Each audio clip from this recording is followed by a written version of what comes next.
Hello, students, and welcome to your English language class. I hope you all are doing great. Now, in today's class, we'll read the third chapter of your literature book, Dusk.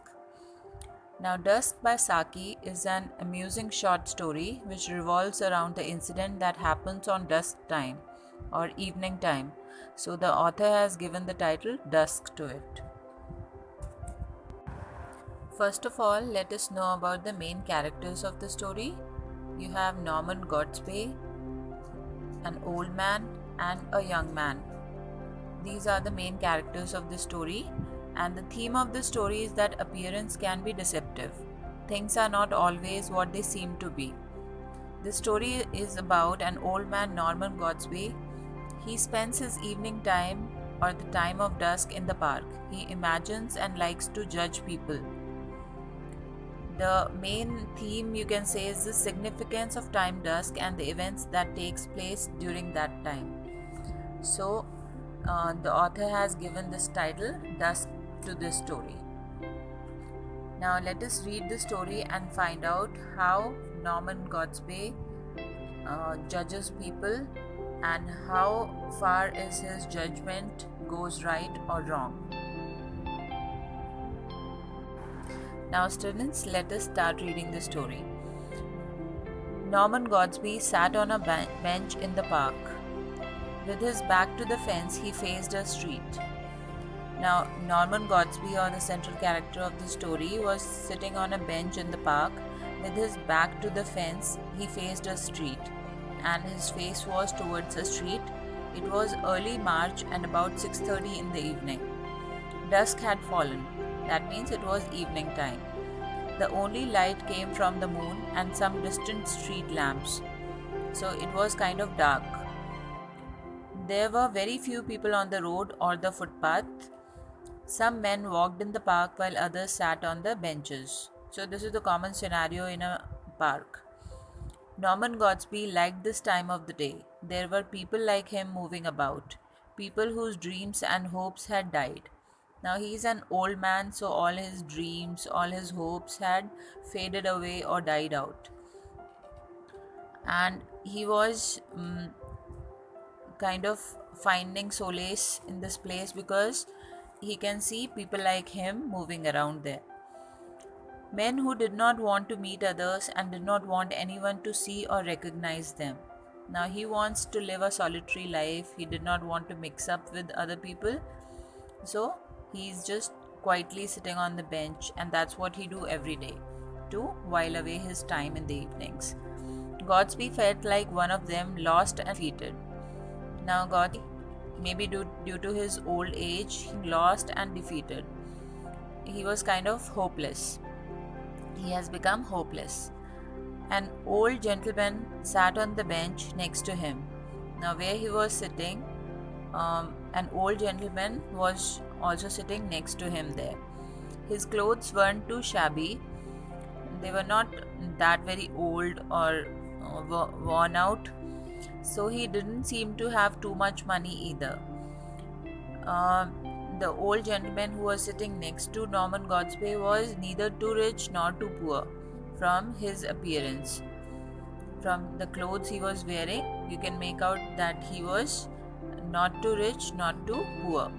He seemed to belong to the world's forgotten set. Now, forgotten set means he was also old, so people don't feel that he is a person with whom they would like to mix up. So he was kind of forgotten, for whom no one really cared. Now, it happens all the time that old people feel this way. They feel kind of neglected and ignored, and they feel that nobody cares about them anymore. So, this is what was happening, what was going around in their minds in both these old gentlemen, Norman Godsby and the old man who was sitting next to him in the park. Slowly, this man got up and left.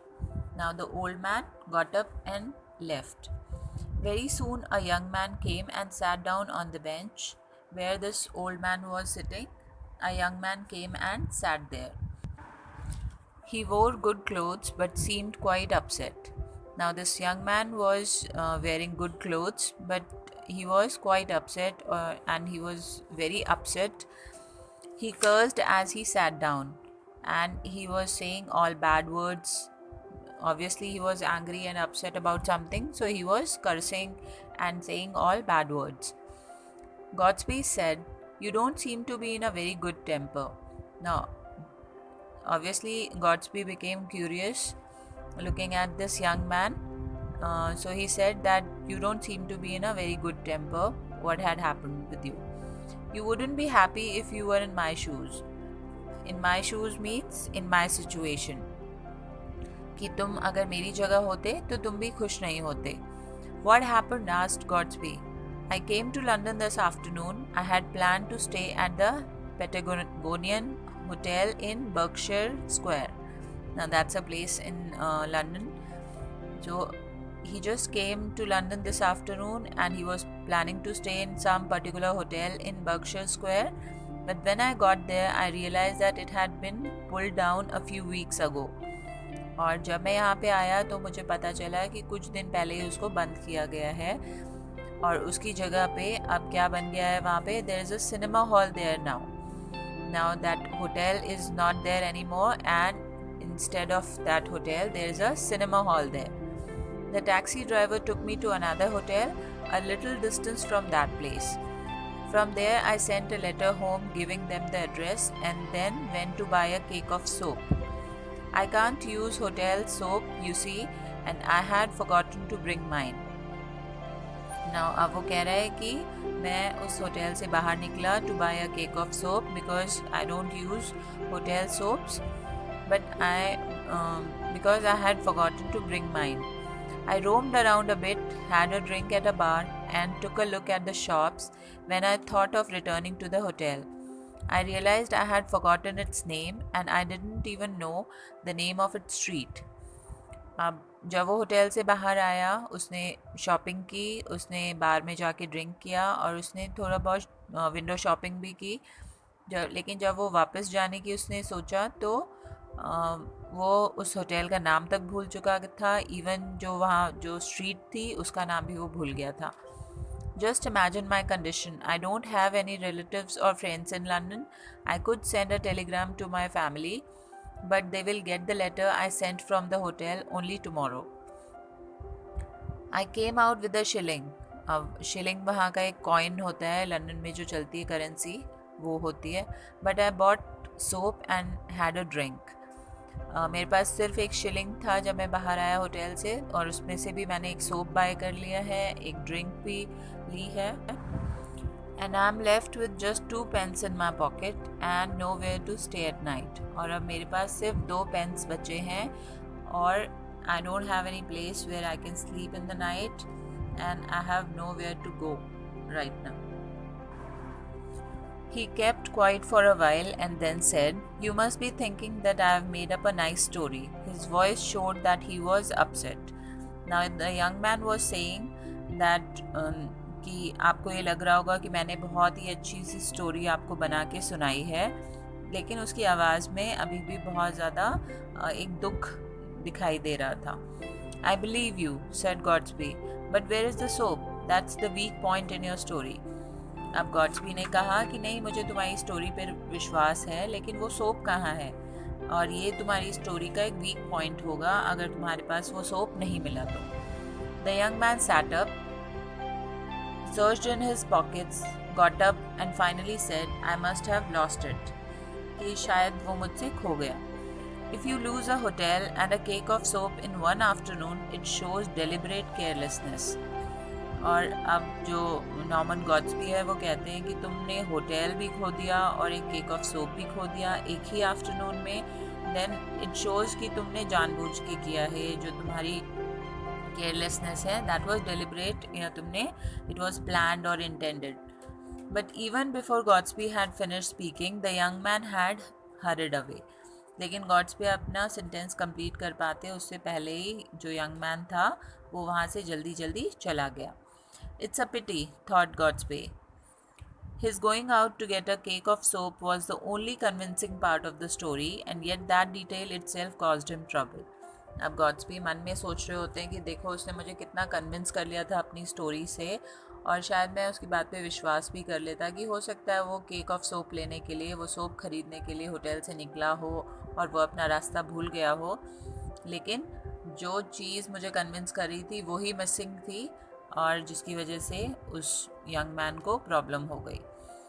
Otherwise I would have bought his story, मैं उसकी बात पे विश्वास कर लेता। If he had brought a cake of soap wrapped and sealed like one newly bought, it would have been perfect. अगर वो अपने साथ एक सोप भी लेकर आता तो मैं उसकी बात पर विश्वास कर लेता। In his profession, he must take all precautions so as not to be found out. अब वो सोच रहा है कि maybe he is a thief or a burglar or a storyteller, जो कि झूठ बोल के लोगों से पैसे कमाते हैं, तो लेकिन उसको अपने प्रोफेशन में सारे प्रिकॉशन को पकड़ा ना जाए। As he got up to go, he exclaimed in concern. Lying on the ground next to the bench was a small packet, definitely from the chemist, no doubt a cake of soap. It must have fallen from the young man's pocket when he sat down. अब जैसे ही Godsby वहाँ से bench पे से उठे, उन्होंने देखा कि वहाँ एक साइड में एक स्मॉल पैकेट था, उसके अंदर एक केक ऑफ सोप था। अब वो सोच रहे थे कि मे बी ये जो यंग मैन यहाँ बैठा हुआ था उसकी पॉकेट से गिर गया होगा।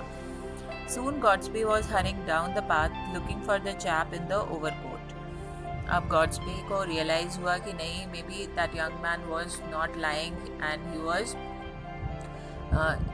Really in a troublesome situation. So soon Godsby got up from the bench and he just followed the man. When he had almost given up hope, he saw the man. When Godsby called out to him, he seemed somewhat angry. अब वो उस जो young man था उसको ढूंढते हुए उसके पीछे पीछे चल दिए, और जब वो उसको मिला तो गॉड्सबी ने उसको आवाज़ लगाई, but the man was quite angry. Your most important witness has turned up, said Godsby, showing him the cake of soap. अब उन्होंने कहा जो तुम्हारा सबसे important witness था, जो evidence था, वो मिल गया है, and it is the cake of soap. It must have slipped out of your overcoat pocket when you sat down. It was on the ground. You must excuse me for not believing you, but since I had asked you for the proof of the soap, I must now do my part. I can lend you a sovereign. और वो कहते हैं कि अब मैं तुम्हारी बात पर मुझे पूरा विश्वास हो गया है, and please excuse me for not believing you. और वो उसको एक सोवरेन, एक one old coin in Britain equal to £1, वो £1 उसको लेंड करते हैं, उसको दे देते हैं just to help him out, because now he trusted, was convinced that whatever story he told him is not a bluff but it's all true, because now he has seen the witness or the evidence with his own eyes, lying on the side of the bench in the park. The young man quickly put it into his pocket. अब जो sovereign Norman Godsby ने उस young man को दिया था, उसने quickly उसको अपनी पॉकेट में रख लिया. You can return the money any day this week. Here's my address and don't lose the soap again. अब नॉर्मन गॉड्सबी उसको अपना एड्रेस देते हैं और कहते हैं कि ये पैसे तुम रिटर्न कर सकते हो, don't lose the soap again, कि अब दोबारा इस सोप को तुम मत खो देना. The young man thanked Godsby and saying how lucky it was that the soap had been found, fled toward Knightsbridge. और वो जल्दी से वो पैसे लिए उसने, और यंग मैन ने वो सोप भी लिया और वहाँ से जल्दी से निकल गया नाइट्सब्रिज की तरफ. As Godsby turned back towards the park, he kept thinking of how relieved the young man had been, and decided never to be too clever himself, nor judge only from what he saw. अब Godsby को बहुत बुरा लग रहा था कि उन्होंने शायद उसे मिसजज कर लिया था, और आगे से उन्होंने सोचा कि वो ऐसे किसी को मिसजज नहीं करेंगे सिर्फ कुछ चीज़ों को देखकर. He had almost reached the bench where so much had happened a short while ago. वो वापस उसी बेंच की तरफ आने लगे. He saw an old gentleman searching worriedly for something below the bench. और उन्होंने देखा कि एक ओल्ड जेंटलमैन वहाँ पे कुछ ढूंढ रहे थे बेंच के नीचे. Godsby soon recognized him as the old man who had been sitting with him on the bench earlier that evening. और नॉर्मन गॉड्सबी को याद आया कि ये तो वही ओल्ड जेंटलमैन है जो शाम को उनके साथ बैठे हुए थे वहीं पर उस बेंच पे। Have you lost anything sir, he asked, और उन्होंने बहुत पोलाइटली पूछा कि क्या आपका कुछ खो गया है। Yes, a cake of soap, and that was the reply that old gentleman gave to Godsby.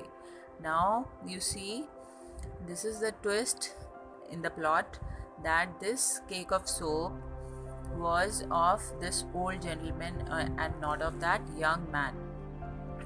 तो जो वो स्टोरी यंग मैन ने सुनाई थी नॉर्मन गॉड्सबी को वॉज ऑल अ ब्लफ। ये सब उसने झूठ बोला था नॉर्मन गॉड्सबी से पैसे ऐंठने के लिए, और ये चांस की बात है कि वो जो केक ऑफ सोप की बात कर रहा था वो इस ओल्ड जेंटलमैन का था, वो उस यंग मैन का नहीं था।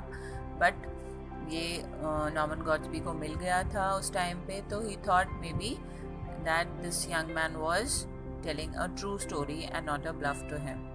So you see, the theme of the story is that appearance can be deceptive. कभी कभी जो हमें लगता है, जो दिखता है, वो सच नहीं होता बल्कि फेक होता है।